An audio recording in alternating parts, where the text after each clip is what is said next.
Hello all of you, welcome to my channel. ఈరోజు మన topic ఏంటి అని అంటే గోల్డ్ బిస్కెట్స్ బెటరా లేదా గోల్డ్ కాయిన్ బెటరా. ఫస్ట్ ఆఫ్ ఆల్ దీనికంటే ముందు మనం ఒక విషయం తెలుసుకోవాలండి. ఏంటి అని అంటే గోల్డ్ బిస్కెట్ ఒకటి, నెక్స్ట్ ఏంటంటే గోల్డ్ కాయిన్స్లో కూడా 2 టైప్స్ ఉంటాయి. ఇంతకు ముందు గోల్డ్ స్కీమ్ బెటరా గోల్డ్ కాయిన్ బెటరా అనే వీడియోలో అయితే నేను చెప్పున్నాను. యాక్చువల్లీ ఫస్ట్ గోల్డ్ కాయిన్స్ కూడా 2 టైప్స్ ఆఫ్ గోల్డ్ కాయిన్స్ ఉంటాయండి. దానితో పాటుగా మనకి గోల్డ్ బిస్కెట్స్ పీసెస్ కూడా మనం తీసుకోవచ్చు. అసలు ఫస్ట్ డిఫరెన్స్ చూద్దాము.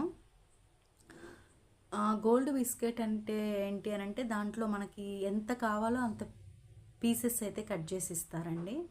ఫర్ ఎగ్జాంపుల్ మనకి 1 గ్రామ్ కావాలి, ఆ 1 గ్రామ్ వాళ్ళ పీస్ కట్ చేసి మనకి వెయిట్ వేసి ఇస్తారు. అంతేకాని దాని మీద అయితే మనకి కట్ చేసి